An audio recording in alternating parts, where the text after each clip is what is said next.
السلام علیکم ورحمۃ اللہ وبرکاتہ. نحمده ونصلی علی رسولہ الکریم اما بعد فاعوذ باللہ من الشیطان الرجیم بسم اللہ الرحمن الرحیم رب اشرح لی صدری ویسر لی امری واحلل عقدۃ من لسانی یفقہوا قولی. سبق نمبر 234 آیت نمبر 33 سے 47 تک. لیسن نمبر 234 آیت نمبر 33 to 47. وآیۃ لہم اور نشانی ان کے لیے الارض المیتہ مردہ زمین. آیت کا لفظ یہاں نکرہ استعمال ہوا ہے. آیتن اور تنکیر کس کے لیے ہوتی ہے؟ تعظیم کے لیے، یعنی بہت بڑی نشانی ہے. لہم ان کے لیے، کن کے لیے؟ اہل مکہ کے لیے، جو بار بار آپ صلی اللہ علیہ وسلم سے معجزات کا مطالبہ کر رہے تھے کہ ہمیں کوئی نشانی دکھائی جائے. تو انہیں متوجہ کیا جا رہا ہے کہ نشانی تو تمہارے قدموں کے نیچے ہے. کیا؟ الارض زمین، اور خاص طور پر الارض المیتۃ مردہ زمین، سوکھی زمین جس میں کوئی نباتات نہیں. احییناہا ہم نے زندہ کیا اس کو، بارش کا پانی اتار کر، سبزہ اگا کر. واخرجنا منہا حبا اور نکالے ہم نے اس میں سے، یعنی زمین میں سے، حبن دانے، گندم وغیرہ. فمنہ پس اس سے، یعنی دانوں سے، یأکلون وہ کھاتے ہیں. کیونکہ انسان کی غذا کا ایک بڑا حصہ یا اسٹیپل فوڈ جو ہے وہ گندم یا مکی یا باجرہ یا چاول ہوتا ہے. تو ان سب کی طرف اشارہ ہے کہ زمین بذات خود ایک معجزہ ہے، اللہ کی ایک بہت بڑی نشانی ہے کہ کس طرح اس کی مٹی پر جب بارش پڑتی ہے تو طرح طرح کی نباتات اگاتی ہے، اور اسی میں سے ان کا رزق نکلتا ہے. اور رزق میں سے بھی خاص طور پر وہ جس پر ان کی بھوک مٹانے کا انحصار ہے. پھر فرمایا وَجَعَلْنَا فِيهَا جَنَّاتٍ اور بنائے ہم نے اس میں، کس میں؟ زمین میں. جناتن باغات، جنت کی جمع. اور جنت کس باغ کو کہتے ہیں؟ جس میں بہت زیادہ درخت ہو، کثیر الاشجار ہو، گھنے جنگل. وجعلنا فیہا جنات اور بنائے ہم نے اس میں باغات، من نخیل کھجور کے درختوں سے، وآناب اور انگوروں کے. نخیل نخل کی جمع ہے اور آناب عنب کی جمع ہے. یہاں ایک درخت کا ذکر ہے اور ایک پھل کا ذکر ہے، کیونکہ کھجور کے درخت میں صرف اس کا پھل ہی نہیں بلکہ اس کے پتے اور اس کی شاخیں سارے کا سارا ہی مفید ہے. تو اس لیے یہ نہیں کہا کہ اس میں سے ہم نے تمہارے لیے تمر اتاری، کھجوریں اتاری، بلکہ کیا کہا کہ ہم نے اس کے باغ لگائے، یعنی کھجوروں کے درختوں کے باغ ہیں اور پھر انگوروں کے باغ ہیں. خاص طور پر ان دو پھلوں کا ذکر کیا گیا کیونکہ اہل عرب ان سے بہت مانوس تھے، وہ اپنے آس پاس ان کو دیکھتے تھے. اور ویسے بھی اگر دیکھا جائے تو یہ دونوں پھل اپنے خاصیت اور تاثیر کے اعتبار سے بہت ہی مفید ہیں. اور اللہ کی حیران کن نشانیوں میں سے بھی ہیں کیونکہ مٹی کے اندر تو کوئی ایسا ذائقہ نہیں پایا جاتا کہ اس سے جو کھجور نکلتی ہے وہ اس قدر میٹھی ہوتی ہے. اور انگور جو ہے اس میں پانی بھی ہوتا ہے، اور جتنی غذائیت ہوتی ہے، اگر ان کے نیوٹرینٹس دیکھیں آپ، ان کے اندر پائے جانے والے فائدے ہیں وہ کہاں سے آ جاتے ہیں. بظاہر دیکھنے میں مٹی تو کوئی ایسی جاندار چیز نہیں لگتی. تو یہ اللہ کی قدرت کی بہت بڑی نشانی ہے.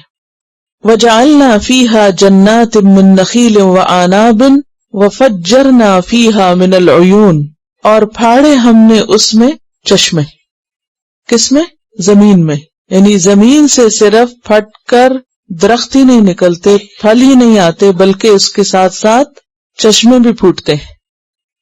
چشموں کا ذکر خاص طور پر کیوں کیا گیا؟ کیونکہ انسان کو کھانے کے ساتھ پانی کی بھی ضرورت ہوتی ہے، تو انسان کے پینے کا بھی انتظام کیا گیا کیونکہ عموماً سمندر کا پانی کڑوا ہوتا ہے، دریاؤں کا پانی گدلا ہوتا ہے، لیکن چشموں کا پانی صاف ستھرا، میٹھا اور غذائیت سے بھرپور ہوتا ہے. تو اس لیے خصوصی طور پر چشموں کا ذکر کیا گیا. یعنی پینے کا پانی بھی ہے، آسمان سے بھی اللہ تعالیٰ اتارتا ہے. تو آپ دیکھیے کہ چشموں کا پانی کہاں سے آتا ہے؟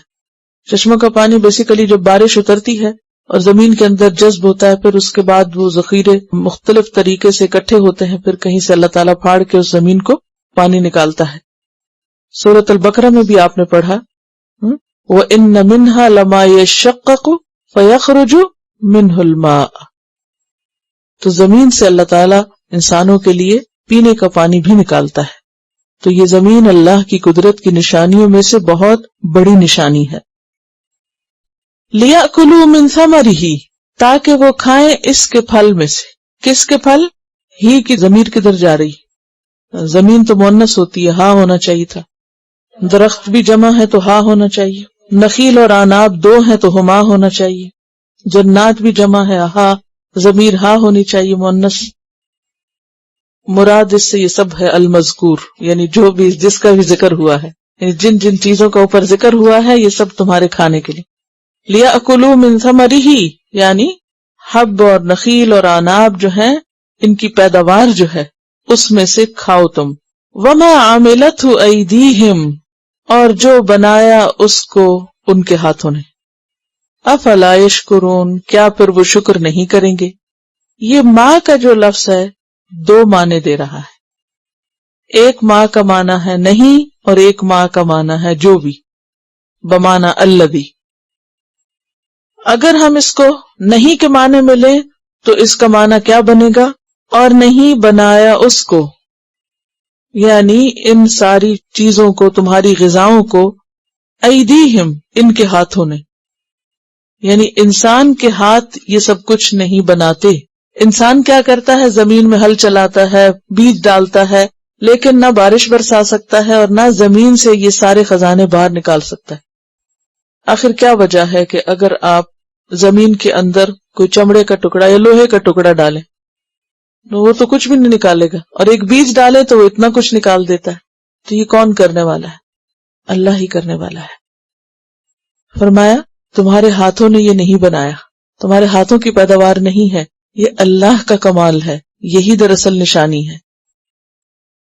پھر فرمایا افلا یشکرون، کیا پھر بھی شکر ادا نہیں کریں گے؟ اتنا کچھ لے کر بھی، پا کر بھی شکر نہیں کریں گے؟ سبحان الذی، پاک ہے وہ ذات، یعنی یہ شکر کریں یا نہ کریں اللہ کو پرواہ نہیں.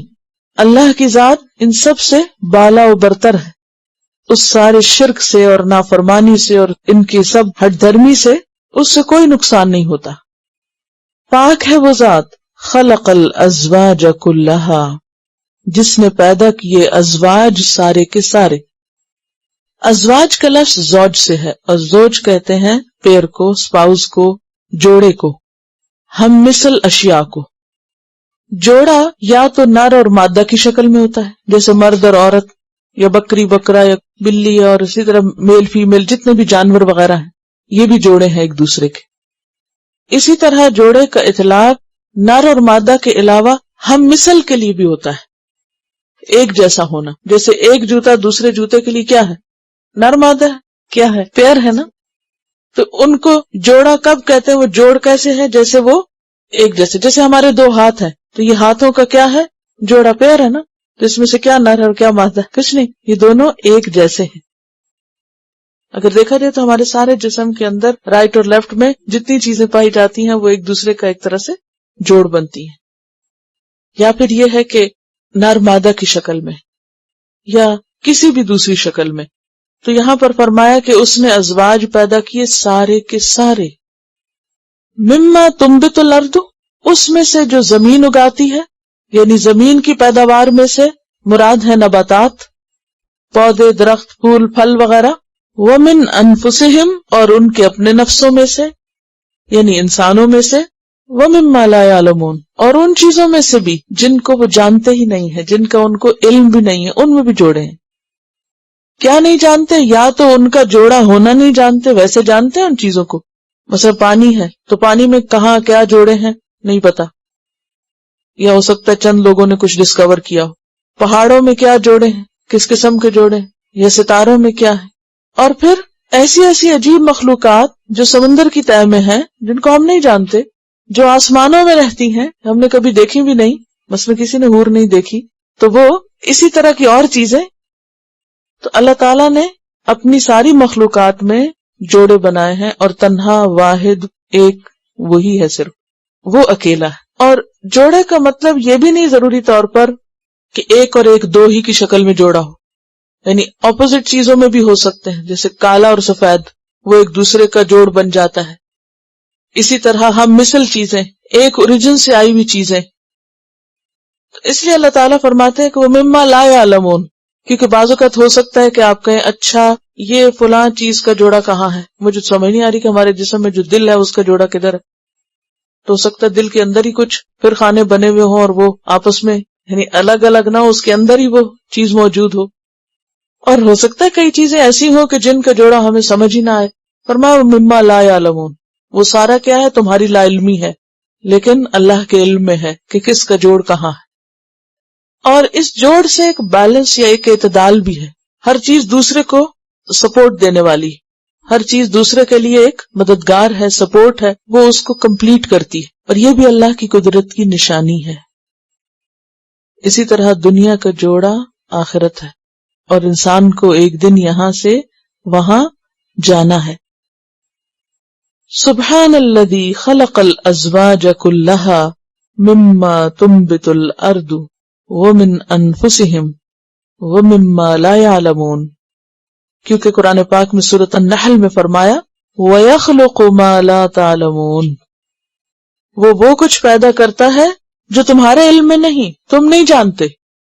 ضروری نہیں کہ انسان ہر چیز جانتا ہو، اس لیے وہ اپنے علم پر، اپنی عقل پر انحصار نہیں کر سکتا، اسے اس کے لیے اپنے رب پر ہی ایمان لانا ہوگا۔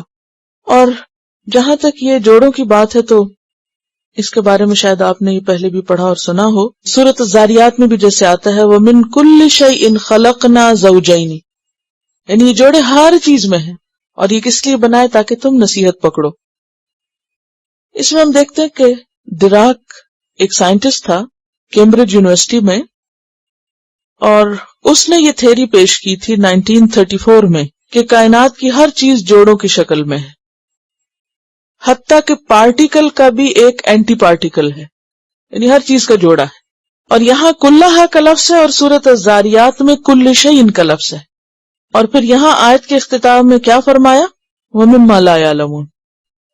تو یہ کہتے ہیں کہ جو گیلیکسیز وغیرہ ہیں وہاں بھی یہ جوڑے موجود ہیں، اور اس کا نظریہ یہ ہے کہ ٹائم اینڈ اسپیس میں ہر جگہ یہ نظریہ اپلائی ہوتا ہے، اور اس کے لیے اس نے کافی اور باتیں بھی کی ہیں، لیکن بنیادی طور پر سمجھنے کی ضرورت کیا ہے کہ اللہ کی تخلیق بے مقصد اور بے معنی نہیں، ہر چیز اپنے جوڑے سے مل کر پروڈکٹیو ہوتی ہے۔ اور جیسے آپ نے دیکھا ہوگا کہ جانوروں کے اندر یا پودوں کے اندر یا اور چیزوں کے اندر نشو و نما یا پروگرس جو ہے وہ کس سے ہوتی ہے؟ جوڑے بننے سے۔ اس سے ایک بات یہ بھی پتہ چلتی ہے کہ انسان کو تکبر زیبا نہیں، وہ اپنی ذات میں کچھ نہیں، وہ اپنی بنیادی ضروریات میں بھی دوسرے انسانوں کا محتاج ہے۔ اور نہ صرف یہ کہ انسان بلکہ ہر چیز، کسی بھی چیز کو پروڈکٹیو ہونے کے لیے جوڑے کی ضرورت ہے، تب وہ اپنے مقصد کو صحیح طور پر پورا کر سکتی ہے۔ صرف اللہ کی ذات ایسی ہے کہ جس کو جوڑے کی ضرورت نہیں، وہ اس کے بغیر بھی خالق و مالک ہے۔ وَآیَةٌ لَهُمُ اللَّيْلُ، اور ان کے لیے نشانی ہے رات، رات بھی نشانی۔ کیسے؟ نَسْلَخُ مِنْهُ النَّهَارَ، کھینچ لیتے ہیں ہم اس سے دن کو۔ نسلخ کا لفظ جو ہے سین لام خا سے ہے۔ سلخہ کہتے ہیں بکرے کی کھال کھینچنے کو۔ کبھی آپ نے مرغی یا بکری وغیرہ کی کھال اتری ہوئی دیکھی ہوگی۔ کھال کے ساتھ جانور کی شکل کچھ اور ہوتی ہے، اور کھال اترنے کے بعد اس کا اصل سائز اور حلیہ سامنے آ جاتا ہے۔ بعض اوقات دمبا وغیرہ بہت موٹا لگ رہے ہوتے ہیں، لیکن ذبح کرنے کے بعد جب ان کی کھال اتر جاتی ہے تو وہ بالکل کچھ اور ہوتا ہے۔ اسی طرح زمین پر رات ہوتی ہے، جب سورج نکلتا ہے تو دن کا غلاف چڑھا ہوا ہوتا ہے، جب اللہ تعالیٰ اس سے وہ ہٹا دیتے ہیں تو نیچے سے پھر رات نکل آتی۔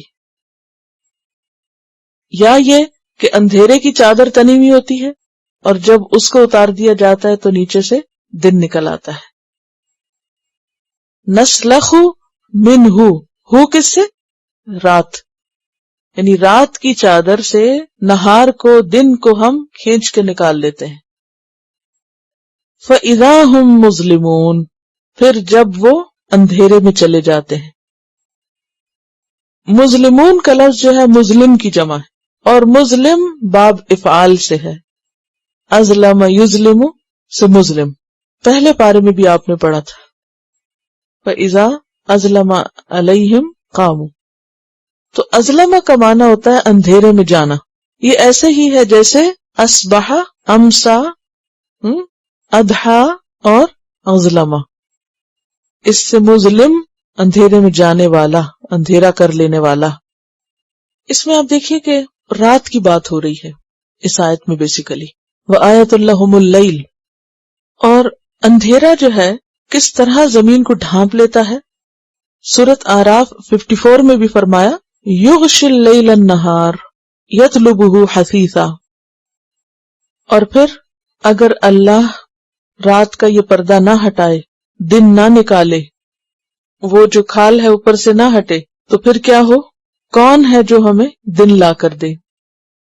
جیسے کہ سورۃ القصص میں آتا ہے قل ارأیتم ان جعل اللہ علیکم اللیل سرمدا الی یوم القیامۃ من الہ غیر اللہ یأتیکم بضیاء افلا تسمعون. اور اسی طرح قل ارأیتم ان جعل اللہ علیکم النہار سرمدا الی یوم القیامۃ من الہ غیر اللہ یأتیکم بلیل تسکنون فیہ افلا تبصرون.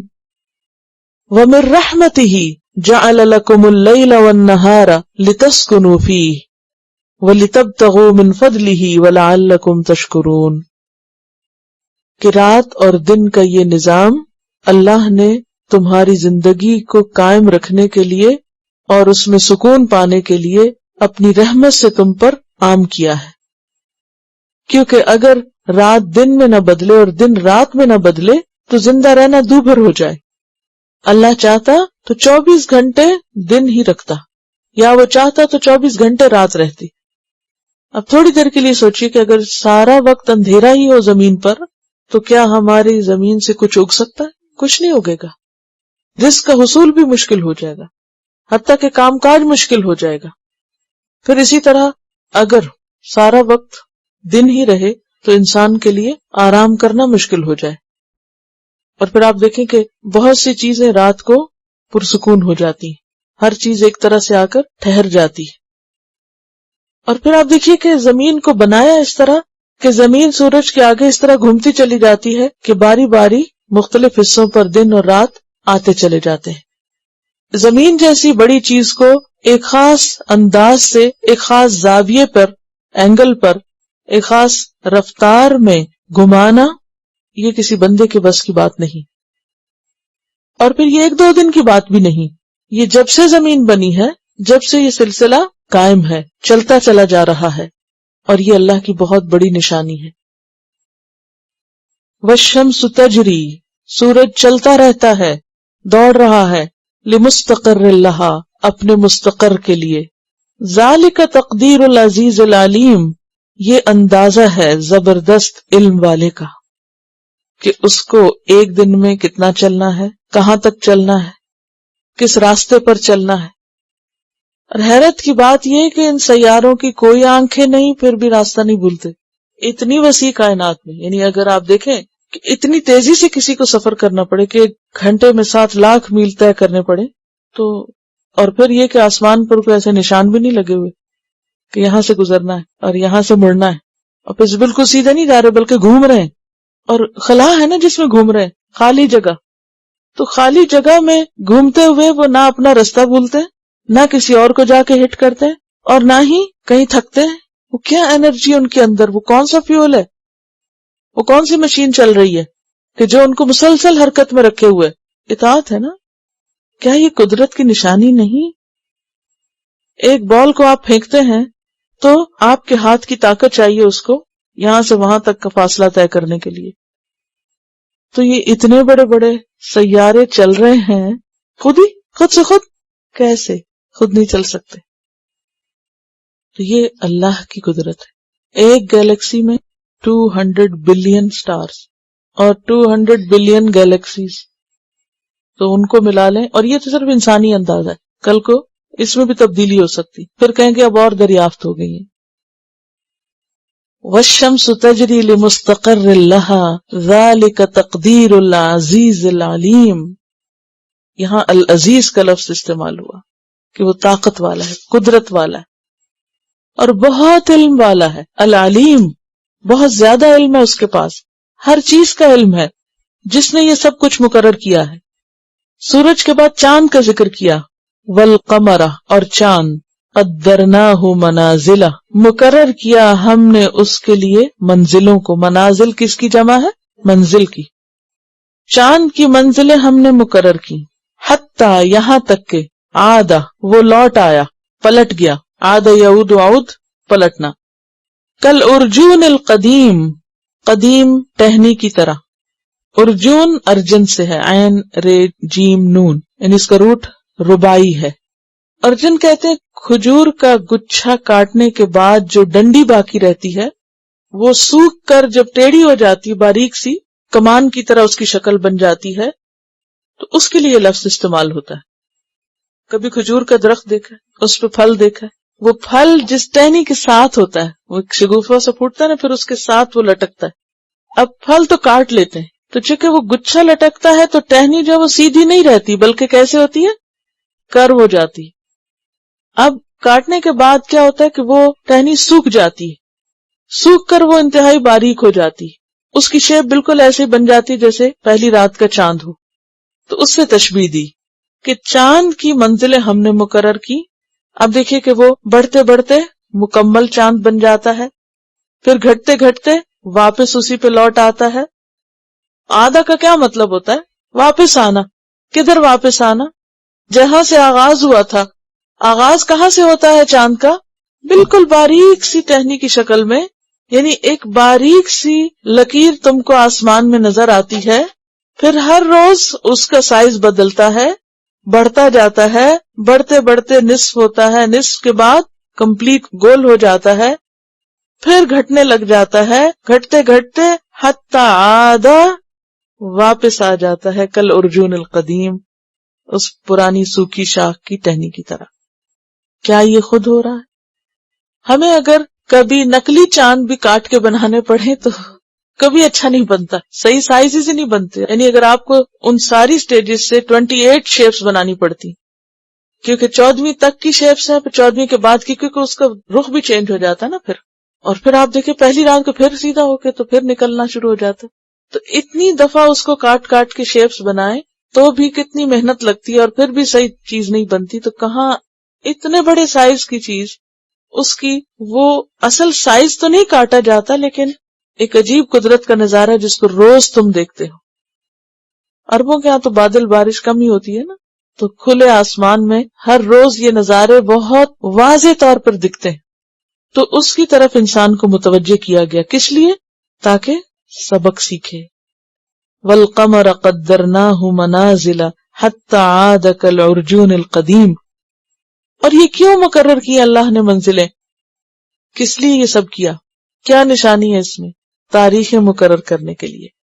یسألونک عن الاہلہ، آپ سے ہلالوں کے بارے میں پوچھتے ہیں۔ قل ہی مواقیت للناس والحج، کہہ دیجئے یہ لوگوں کے لیے اوقات بتانے کا ذریعہ ہے، عالمی کیلنڈر ہے، آسمانی کیلنڈر ہے جس سے ہر شخص فائدہ اٹھا سکتا ہے، والحج اور خاص طور پر حج، سورۃ البقرہ 189۔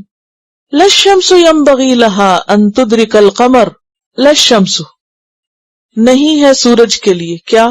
ينبغي جائز، لہا اس کے لیے، ان تدرك القمر کہ پالے چاند کو، سورج کے لیے یہ بات جائز نہیں، درست نہیں، ممکن نہیں کہ وہ چاند کو پکڑے جا کے۔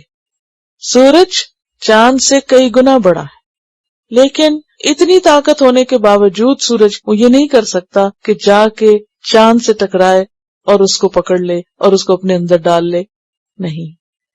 وَلَا اللَّيْلُ سَابِقُ النَّهَارِ، اور نہ رات آگے بڑھنے والی ہے دن سے، یہ نہیں ہو سکتا کہ رات دن کو نکلنے ہی نہ دے اور رات کے بعد پھر رات خود ہی آ جائے، اسے اپنی جگہ چھوڑنی پڑتی. اللہ تعالیٰ سورج نکال کر رات کو دور کر دیتا ہے. وَكُلٌّ فِي فَلَكٍ يَسْبَحُونَ، اور ہر ایک مدار میں تیر رہا ہے. فلک کا لفظ جو ہے یہ مدار کے لیے استعمال ہوتا ہے، آربٹ کے لیے. فلک کا لفظ کس کے لیے استعمال ہوتا ہے؟ اسی مادے سے، کشتی کے لیے. کشتی کی شیپ کیسی ہوتی ہے؟ گول ہوتی ہے یا بیضوی ہوتی ہے؟ اوول ہوتی ہے نا، لمبائی کے رخ ہوتی ہے. تو جو آربٹ ہوتا ہے وہ بھی اوول ہوتا ہے. اگر آپ گیلیکسیز کو دیکھیں تو کیسے ہوتا ہے، یعنی اس کے جو گزرگاہ ہوتی ہے یا جس کی تصویر کبھی آپ نے دیکھی ہو تو وہ اوول شیپ میں ہوتی. اسی لیے سیاروں ستاروں کی جو گزرگاہیں ہیں یا ان کی جو گزرنے کے بعد جو نقشہ بنتا ہے وہ کشتی کی طرح بنتا ہے، تو اس کو فلک کہا گیا. یاد رکھیے فلک کی جمع فلائق ہے اور فلک کی جمع افلاک ہے، تو دونوں کو الگ الگ پڑھیے. ایک فلک ہے اور ایک فلک ہے، مادہ ایک ہے. کلن فی فلکن یسبحون، اور یسبحون کا لفظ جو ہے سین بے ہے سے ہے. سبح کا معنی ہوتا ہے تیرنا یا اڑنا. بادلوں کے لیے بھی آتا ہے اور کس کے لیے؟ تیرنے کے لیے، پانی میں تیرنے کے لیے بھی آتا ہے. تو کلن فی فلکن یسبحون، ہر ایک اپنے اپنے فلک میں تیر رہا ہے، چل رہا ہے، دوڑ رہا ہے، کام کر رہا ہے، مسلسل مصروف ہے، یعنی اللہ کی اطاعت میں لگا ہوا ہے. کلن فی فلک یسبحون، یعنی اتنے بڑے بڑے سیارے ستارے اتنا فائدہ پہنچانے والے اپنے اپنے کام میں اس قدر مشغول ہیں. ایسی اطاعت ہے کہ کہیں رکتے نہیں اور کسی سے ٹکراتے نہیں. اللہ کے حکم کے کس قدر تابع ہیں. ہم خود کو دیکھیں، کس بات کا تکبر ہے، اللہ کے آگے کتنے جھکے ہوئے ہیں، اور پھر اپنے کام سے ہمیں کتنا کام ہوتا ہے اور دوسرے انسانوں کے ساتھ ہمارا کیا معاملہ ہوتا ہے. اس کے باوجود بھی ہم خود کو بڑی چیز سمجھتے ہیں. وَآیَةٌ لَهُمْ أَنَّا حَمَلْنَا ذُرِّيَّتَهُمْ فِي الْفُلْكِ الْمَشْحُونِ. وَآیَةٌ لَهُمْ، اور ایک نشانی ہے ان کے لیے، انا حملنا، کہ بے شک ہم نے سوار کیا، ذریتہم، ان کی اولاد کو. ذریہ اگرچہ چھوٹے بچوں کو کہتے ہیں مگر اس کا اطلاق عورتوں پر بھی ہوتا ہے، یعنی ان کے خاندان، ان کی نسلیں مراد ہیں، نسل کے معنوں میں. ان کی نسلوں کو ہم نے سوار کیا، فی الفلک المشحون، بھری ہوئی کشتی میں.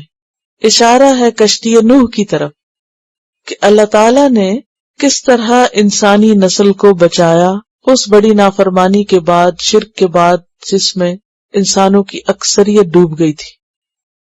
کیونکہ اللہ تعالیٰ فرماتا ہے نا وَجَعَلْنَا ذُرِّيَّتَهُ هُمُ الْبَاقِينَ، ہم نے اس کی ذریت کو ہی باقی رہنے والوں میں چھوڑا. کس کی ذریت کو؟ نوح علیہ السلام کی.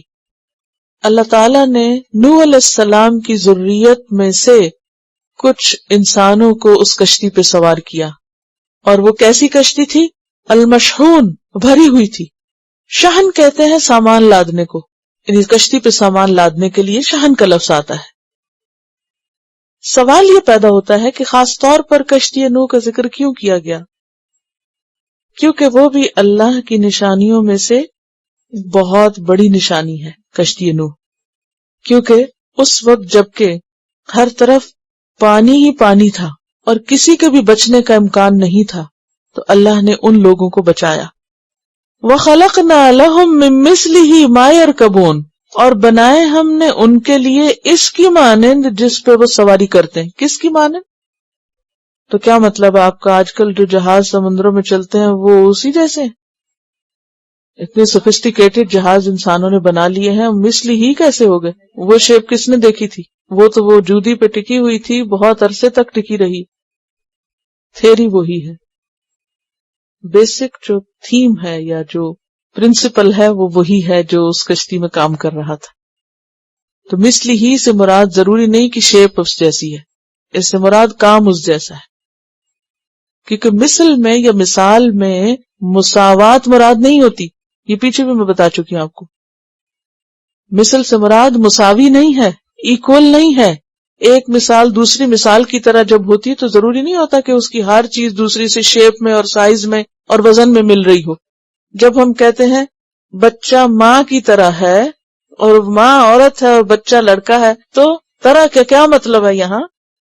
سائز اس کی طرح ہے یا جنس اس کی طرح ہے یا وزن اتنا ہے یا شیپ وہ ہے؟ نہیں، بس وہ شکل ہے، چند آثار ہے اس میں، یعنی ریزیمبلنس ہے. تو ریزیمبلنس کے لیے یہاں پر مثلی ہی کا لفظ آیا ہے. ٹھیک ہے. اور اس کی مثل کیوں کہا گیا؟ کیونکہ سب سے پہلے وہی چیز سواری کے لیے ایک بہت بڑی ہیوج سائز میں بنی تھی.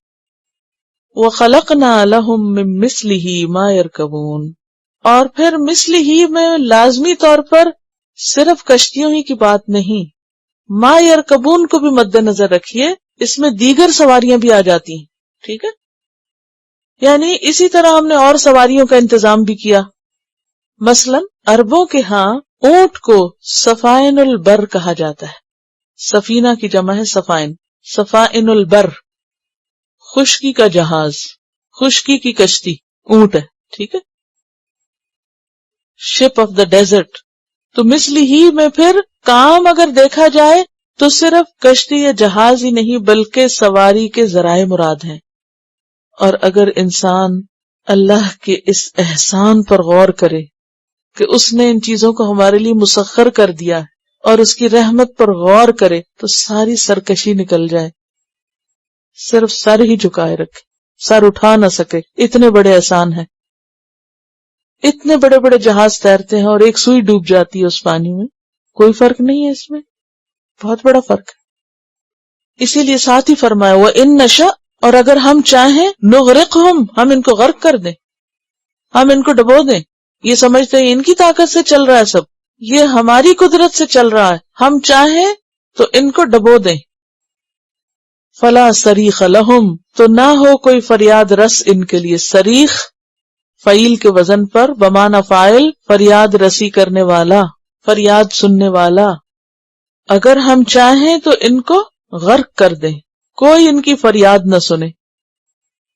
اب دیکھیے کہ این بڑے سمندر کے بیچ میں اگر کوئی جہاز ڈوبنے لگے، کون بچا سکتا ہے؟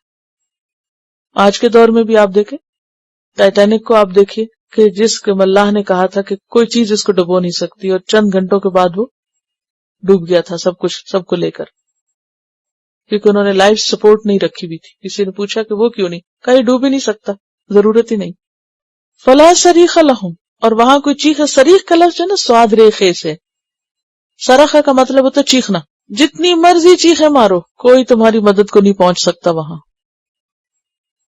اسی طرح ہوائی جہاز اگر اس کو کوئی خطرہ لاحق ہو اور لڑکنے لگے تو سارے مسافر بیٹھ کے اندر مل کے بھی چیخیں، کچھ نہیں کر سکتا کوئی. فلا صریخ لہم، کوئی مدد کو نہیں آ سکتا. ولا ہم ینقذون، اور نہ وہ بچائے جا سکتے ہیں، چھڑائے جا سکتے ہیں. انقاذ کہتے ہیں چھڑانے کو، یعنی اگر اللہ پکڑنے لگے تو کوئی جا کے چھڑا کے نکال کے لا بھی نہیں سکتا، بچا ہی نہیں سکتا، خلاصی پا ہی نہیں سکتے، بھاگ کے نکل ہی نہیں سکتے.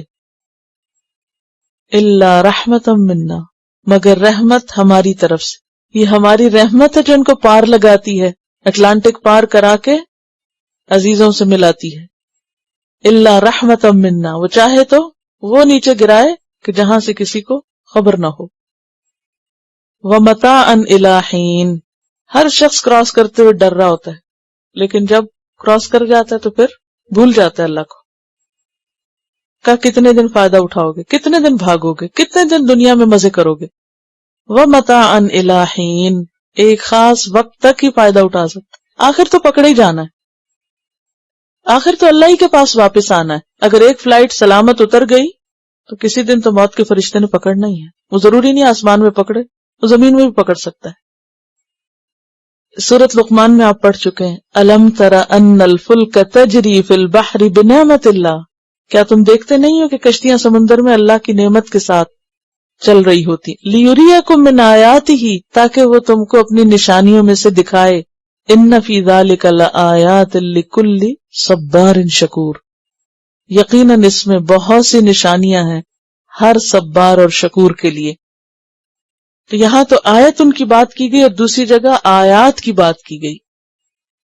ایک آیت نہیں، اور آیتن میں نے آپ کو ذکر کیا کہ نکرہ ہے، لیکن کس کے لیے ہے؟ تعظیم کے لیے، یعنی بہت بڑی نشانی ہے اگر کوئی سمجھنا چاہے۔ اللہ کی اتنی نعمتوں سے فائدہ اٹھانے والوں کو جب اللہ سے ڈرنے کے لیے کہا جاتا ہے تو ان کا حال کیا ہوتا ہے؟ وَإِذَا قِيلَ لَهُمُ اتَّقُوا مَا بَيْنَ أَيْدِيكُمْ وَمَا خَلْفَكُمْ لَعَلَّكُمْ تُرْحَمُونَ، اور جب ان سے کہا جاتا ہے، ان سے مراد اگرچہ اول مخاطب ہیں لیکن پھر سبھی لوگ ہیں، جب ان لوگوں سے جو یہ سب فائدے اٹھا رہے ہیں، زمین پر یہ نشانیاں دیکھ رہے ہیں، اللہ کی نعمتیں کھا رہے ہیں، آ رہے ہیں، جا رہے ہیں، ان سے جب کہا جاتا ہے کہ اللہ سے ڈرو، اللہ کا خوف کرو، اور خاص طور پر ڈرو اس عذاب سے جو تمہارے سامنے ہے اور جو تمہارے پیچھے ہے۔ سامنے سے مراد دنیا میں جو پچھلی امتوں پہ گزرا ہے، کہیں تم پر بھی نہ آ جائے وہ پکڑ، اللہ کی نافرمانی سے بچو، اور وما خلفکم جو تمہارے پیچھے ہے یعنی قیامت کے دن آئے گا تو پھر تم اپنے اعمال کی اصلاح کر لو گے، اور اصلاح ہوگی تو لعلکم ترحمون، تاکہ تم رحم کیے جاؤ۔ لیکن لوگوں کا حال کیا ہوتا ہے؟ یعنی کائنات کی نشانیاں دکھانے کے بعد لوگوں کو زمین پر گزرنے والے حالات اور واقعات سے قرآن ڈراتا ہے کہ دیکھو پچھلی قوموں پر کیا کچھ گزرا، کہیں تم پر نہ گزر جائے، اور پھر اگر دنیا میں بچ بھی گئے کسی طرح تو آخرت کی پکڑ سے بچو۔ لیکن نتیجہ کیا ہوتا ہے؟ وما تأتیہم من آیت، اور نہیں آتی ان کے پاس کوئی نشانی، من آیات ربہم، ان کے رب کی نشانیوں میں سے، یعنی آیات کونیہ ہوں یا شرعیہ ہوں۔ آیت سے کیا مراد ہوتی ہے؟ یا کونی یعنی کائنات کی جو ابھی آپ نے دیکھی، یا شرعی یعنی جو قرآن میں اللہ نے حکم دیے، یا آیات اتاری۔ الا کانوا عنہا معرضین، مگر وہ ان سے روگردانی کرتے ہیں، منہ موڑتے ہیں، اعراض برتتے ہیں، بے رخی کرتے ہیں، گویا انہیں کچھ پتہ ہی نہ ہو، وہ جانتے ہی نہ ہو، یعنی پورے تکبر کے ساتھ، سرکشی کے ساتھ اور بے پرواہی کے ساتھ اللہ کی آیات سے منہ موڑ کے چلے جاتے ہیں کہ مت ڈراؤ ہمیں، تم تو ہر وقت ڈراتے ہی رہتے ہو۔ وَإِذَا قِيلَ لَهُمُ اتَّقُوا مَا بَيْنَ أَيْدِيكُمْ وَمَا خَلْفَكُمْ لَعَلَّكُمْ تُرْحَمُونَ، اس سے یہ بات بھی پتہ چلتی ہے کہ تقوی رحمت کے حصول کا ذریعہ ہے۔ جب کوئی شخص اللہ سے ڈرتا ہے اور اللہ کی بتائی ہوئی جو وعیدیں ہیں ان سے ڈرتا ہے تو انسان کے عمل میں تبدیلی آتی، انسان کے اندر عاجزی آتی، اور عاجزی اللہ کی رحمت کو متوجہ کرتی ہے۔ وما تأتیہم من آیت من آیات ربہم الا کانوا عنہا معرضین۔ وَإِذَا قِيلَ لَهُمْ، اور جب ایسے لوگوں سے کہا جاتا ہے انفقوا، خرچ کرو، مما رزقکم اللہ، اس میں سے جو رزق دیا تم کو اللہ نے، تو ان کا حال کیا ہوتا ہے؟ قال الذین کفروا للذین آمنوا انطعم من لو یشاء اللہ اطعمہ، کہتے ہیں وہ لوگ جنہوں نے کفر کیا ان لوگوں سے جو ایمان لائے، کیا ہم کھلائیں ان کو جنہیں اللہ چاہتا تو خود کھلا دیتا؟ ان انتم الا فی ضلال مبین، نہیں تم مگر کھلی گمراہی میں مبتلا ہو۔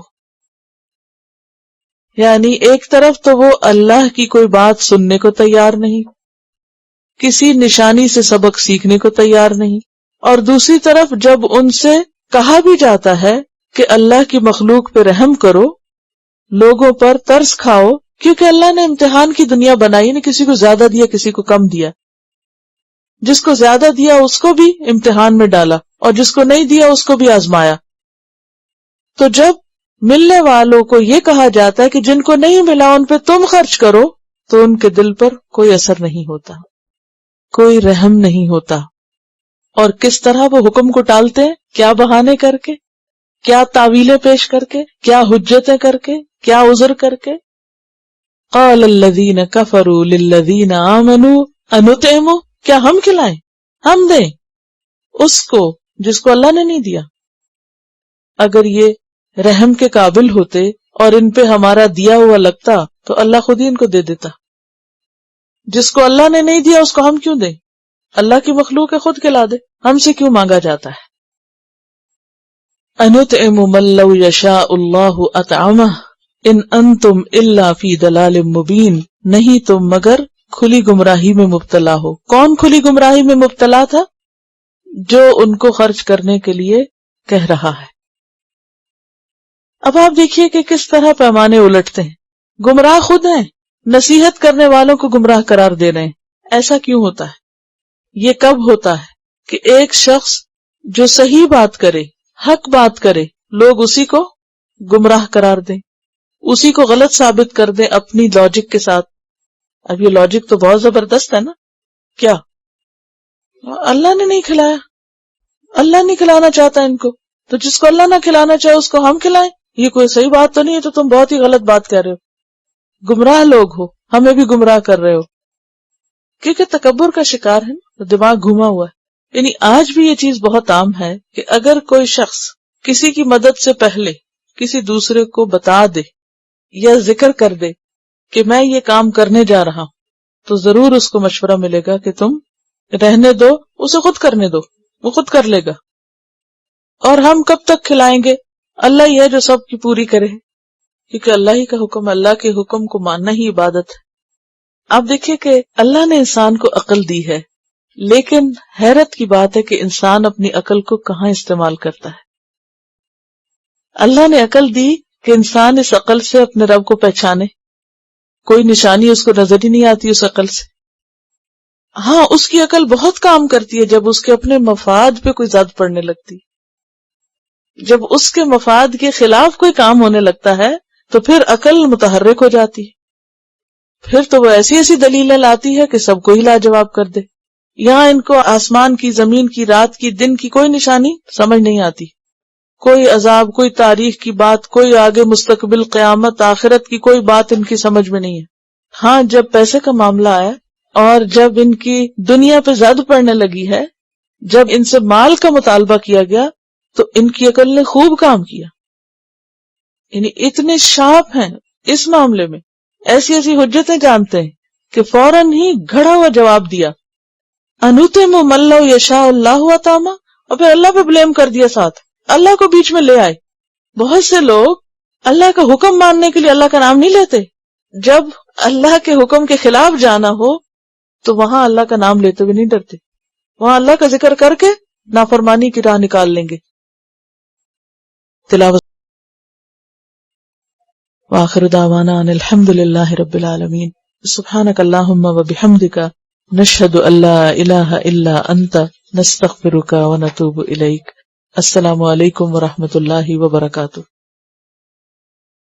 Quran vocabulary 100%. The best application to understand Quran. Study with flashcards. Word list.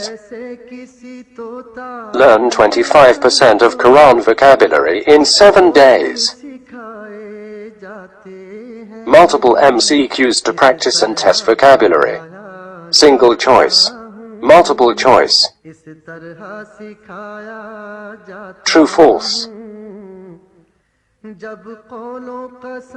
Bookmark difficult words. Study wrongly answer words. Test your skills. 12 essential grammar lessons at Learn Quranic Grammar. You can select number of word to study from bookmarks. Select number of times wrongly answered words for study. Test your skills with multiple choice flashcard, true, false, matching words and single choice MCQs. Grammar lessons are available in PDF format. Native Quranic and Urdu fonts. Available at Google Play and Apple App Stores.